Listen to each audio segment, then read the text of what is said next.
So we are currently in the Keflavik airport. We're about 40 minutes outside Reykjavik, waiting for the Happy Camper van rental people to come pick us up, which should be in like 20 minutes. That one right there.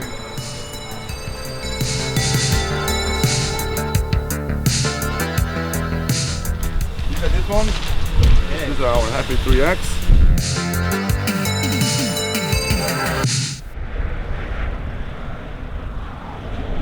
In the Happy Camper.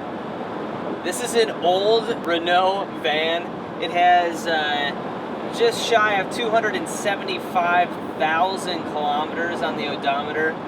And this is it's like a tall van, and you can't really tell by looking outside right now, but it's like super windy outside, and you could definitely feel the wind coming across this van. They said that most of the accidents that these get into involve the wind more than anything. The wind or sheep crossing the road. Van camping seems to be a fairly easy way to see the country. There are a lot of campsites you can go to, especially in the summer. There are, still a good amount of campsites you can visit in the winter months too. From 2014 to 2016, the amount of tourists coming to Iceland has doubled from around 900,000 to almost 2 million, and that trend is still going upwards. So they're just building more hotel rooms to accommodate people, but at the moment, using a camper van seems to be the best way to go, in my opinion.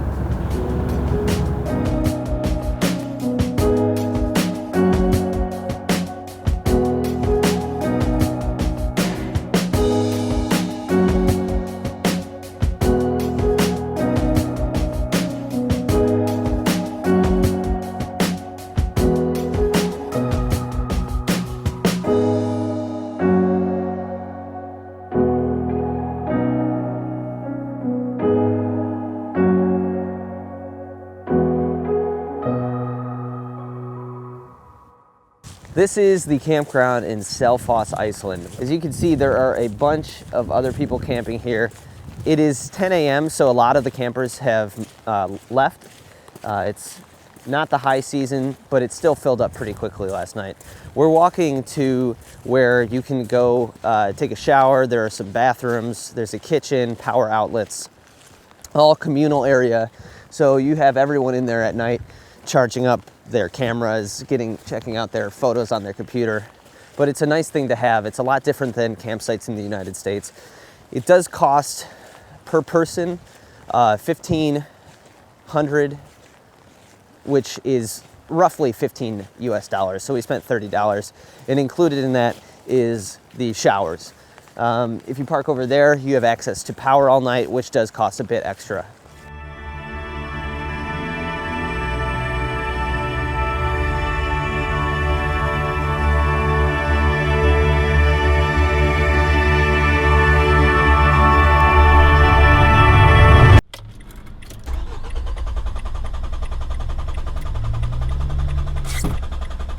Campers, we were driving along near the entrance of Skogafoss, and the engine stalled out, and so we came to a stop, and now I can't get the vehicle to start again.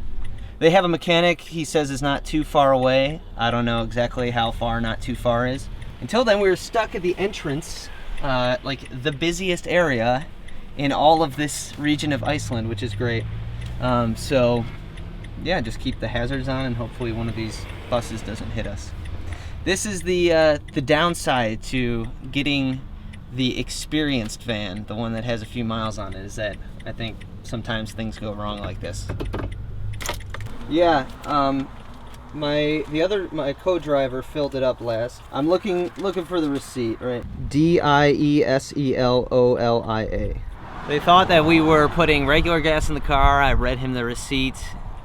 This isn't the first diesel we've driven, clearly. So told him that it's been only diesel, and it's gonna be a half an hour till the guy gets here. The waterfall is right back there.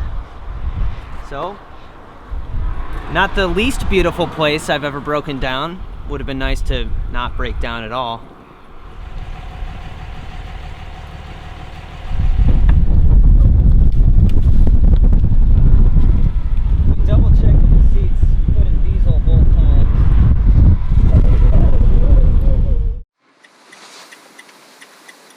What happened? You have no idea? All right. I don't know. Okay. So you'll have to steer with the door open. I'll push behind. All right.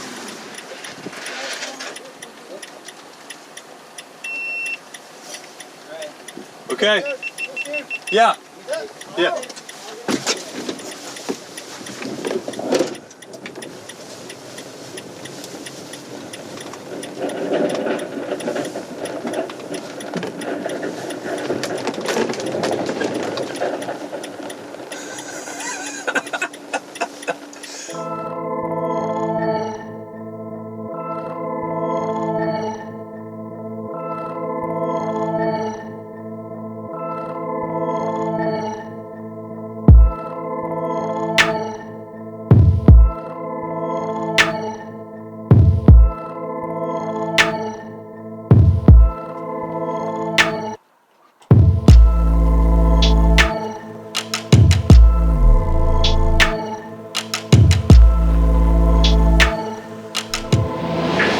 This is van number 2 from Happy Campers, and it is completely identical except for the fact that this one runs. So we got a couple seats here. So here's the bed I was talking about, the top bunk. So you just gotta kind of muscle it out here. Just pull it out all the way. So this seat, we got some storage underneath, and then you just pull it out. And if you don't have stuff in the way, this will lie flat, and that's where your second bed is. Right here we have our refrigerator. So we got some food in there. Kitchen countertop where we can take our stove, set it up, cook some food. We actually have running water in here, which is nice. There's just like a container underneath. So if you open up this door, you can refill your container of water. We haven't come close to running out. We've been here for 3 days. So this is our passenger seat. And what's cool about this is that it leans forward. So you just get rid of this. And that way you can kind of just hang out in the back when you're at your campsite and just chill in the back before snoozing. Very easy to get back up and turn back into the passenger seat. Up here, more storage. We got our big, huge bag up there, and it fits with room to spare.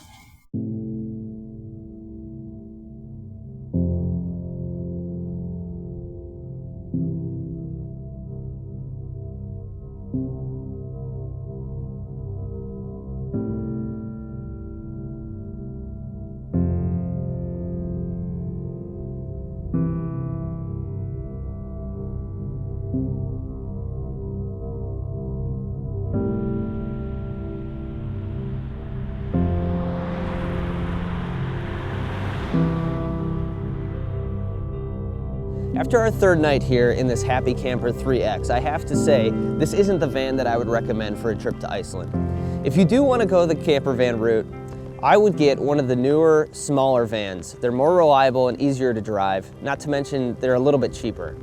If you'd rather stay in hotels the entire time you're here, you can do that too. You can rent a car from the airport and just drive. You'll just have to plan ahead because they do book up fast. Now, if you're planning on going on some of the rougher roads, you'll have to get a four-wheel drive car. You can get a four-wheel drive camper van, a Defender, a Land Cruiser, or just a regular four-wheel drive SUV from the airport. All of these cost about roughly the same. So you can stay in this for $200 a night, or you can rent a car for $70 and drive to a hotel that's $130. My preference, having already lived the camper van experience here in Iceland for a few days, would be to get something fun like a manual Golf to really take advantage of what this country has to offer in terms of its roads. Though, getting a smaller camper van definitely comes in a close second. There's really no wrong way to experience Iceland.